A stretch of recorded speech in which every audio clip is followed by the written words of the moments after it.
جو اس ٹائم جیو کے ساتھ جب یہ کام کر رہے تھے تو تمام اسکرین شاٹس لگائے کہ کس طرح ان کو روکا جاتا تھا، کوئی بھی اس طرح کی سخت بات کرنی ہوتی تھی تو تب بھی ان کو روکا جاتا تھا. پھر جب نوکری سے انہوں نے ریزائن کیا، جیو کی انتظامیہ ان کو کہتی رہ گئی لیکن طلعت حسین نہ مانے اور نوکری چھوڑ دی. تو یہ جو حقائق ہیں وہ تو طلعت حسین صاحب نے خود بھی کلیئر کیے ہیں اس حوالے سے.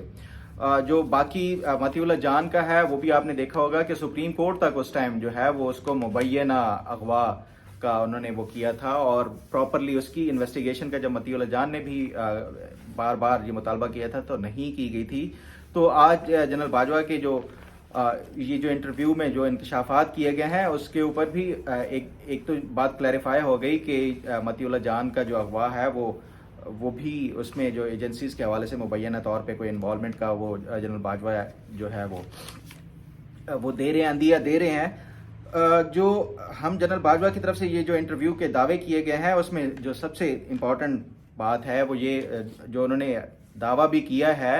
باجوہ صاحب نے کہ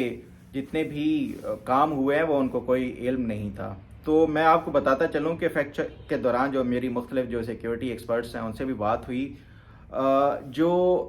آرمی چیف ہوتا ہے اس کے پاس روزانہ کی بنیاد پر ملٹری انٹیلیجنس کی اور جو انٹر سروس انٹیلیجنس ہے ان کی رپورٹ جاتی ہے. ایک فوج کے اندر کوئی جوان ہو یا آفیسر ہو، وہ ایک چھینک مارتے ہوئے اگر آرمی چیف کا نام لے دے تو وہ بھی رپورٹ کا حصہ بنا کے اگلے دن آرمی چیف کی ٹیبل کے اوپر ہوتا ہے. تو یہ جنرل باجوہ کس طرح کہہ رہے ہیں کہ ان کو کسی بھی چیز کا علم نہیں تھا. فوج کی ٹرم میں ایک اس رپورٹ کو جو کہتے ہیں وہ DSR کہتے ہیں، ڈیلی سروسز رپورٹ. اس میں تمام جو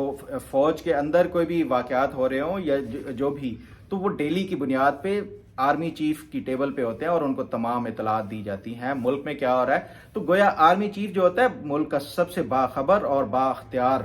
ایک جو جسے کہہ سکتے ہیں کہ آپ صاحب اقتدار جو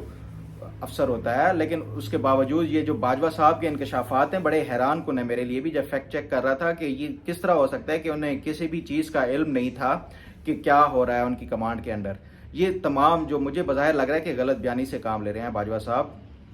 جو ایک اور انہوں نے انکشاف کیا وہ یہ کہتے ہیں کہ ایمان مزاری جو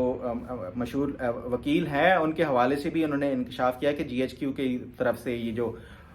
ایک FIR کٹوائی گئی ان کے خلاف جب شیریں مزاری صاحبہ کا جب اریسٹ کیا گیا تو اس کے بعد ایمان مزاری نے کچھ ایسے جو سٹیٹمنٹس دی تھی جس کے بعد ان کے خلاف FIR ہوئی تھی. FIR کے بارے میں باجوہ صاحب یہ کہتے ہیں کہ FIR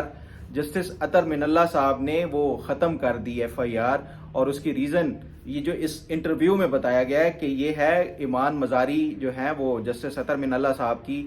صاحبزادی کی دوست ہیں. تو جو میں نے اس کے اوپر فیکٹ چیک کیا مجھے یہ پتہ چلا کہ جسٹس اطہر من اللہ کی کوئی بیٹی ہی نہیں ہے. پھر یہ فیکٹ چیک کے دوران جب یہ مجھے کنفرم ہو گیا تو اس کے بعد میں نے 2 سے 3 مختلف ذرائع سے بھی کنفرم کیا کہ کیا واقعی جسٹس اطہر من اللہ کی کوئی بیٹی ہے یا جس کے حوالے سے یہ باجوہ صاحب بات کر رہے ہیں کہ وہ اور ایمان مزاری جو ہیں آپس میں دوست ہیں، اس وجہ سے ان کو ریلیف دیا گیا اور جسٹس اطہر من اللہ نے جو FIR تھی وہ ختم کر دی. تو میری تحقیقات کے بعد یہی پتہ چلا کہ جسٹس اطہر من اللہ صاحب کی کوئی بیٹی ہی نہیں ہے. تو یا تو پھر یہ باجوہ صاحب ہی غلط بیانی کر رہے ہیں یا جو پھر انٹرویو لینے والے جو صحافی ہیں ان سے شاید کوئی سننے میں مغالطہ ہو گیا ہو. تو یہ بھی ایک کلیریفائی کرنے والی چیز ہے کہ جسٹس اطہر من اللہ کی کوئی بیٹی نہیں ہے، اور یہ اس انٹرویو میں انکشاف ایک آرمی چیف کس طرح کا ایک غلط انکشاف کر سکتا ہے کہ ان کو یہ بنیادی ہی بیسک جو انفارمیشن ہے وہ نہ ہو.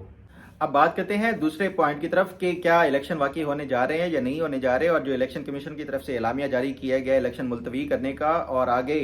الیکشن کی جو ڈیٹ ہے وہ بڑھا کے اکتوبر میں کرانے کا، کہ کیا واقعی الیکشن اکتوبر میں ہی ہوں گے یا ابھی جو سپریم کورٹ کی طرف سے پہلے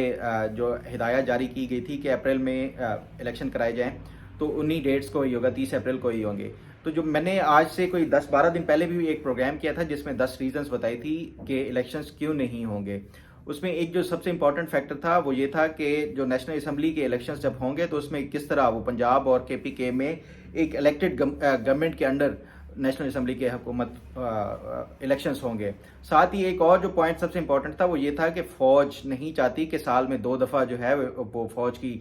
کو ڈیپیوٹ کیا جائے الیکشنز کے لیے اتنی بڑی تعداد میں. تو یہ جو میرے ذرائع سے بھی بات ہوئی وہ یہی ہے کہ جو حکومت تو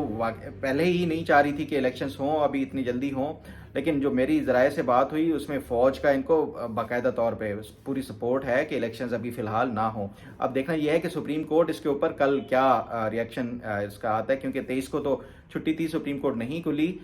جمعے والے دن جو صبح جب سپریم کورٹ کھلے گی تو چیف جسٹس کی طرف سے ایک دن پہلے ہی جو ریمارکس دیے گئے تھے الیکشنز پوسٹ پون کرنے کے حوالے سے کہ اگر نہ ہوئے تو ہم اس کے اوپر ایکشن لیں گے۔ تو کل کیا چیف جسٹس اس کے اوپر احکامات جاری کرتے ہیں، کیا حکومت کو یا جو وزیر اعظم ہے اور چیف الیکشن کمشنر ہیں ان کے خلاف توہین عدالت کی کوئی کارروائی کی جاتی ہے، یا پھر مل بیٹھ کے تمام جو اسٹیک ہولڈرز ہیں ان کو مل بیٹھ کے ایک الیکشن کی تاریخ اور جو ڈیٹ ہے وہ طے کرنے کا کہا جاتا ہے۔ یہ تو کل ہی دیکھا جائے گا، لیکن جو واضح امکانات یہی لگ رہے ہیں کہ حکومت یہ چاہ رہی ہے کہ ٹائم گین کرے،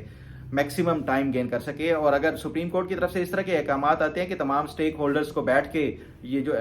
متفقہ طور پہ الیکشن کی جو تاریخ ہے وہ طے کر لینی چاہیے، تو اس میں حکومت میرا نہیں خیال کہ اس میں کوئی ہچکچاہٹ کا مظاہرہ کرے گی، کیونکہ حکومت چاہتی یہی ہے کہ ٹائم گین کرے۔ اور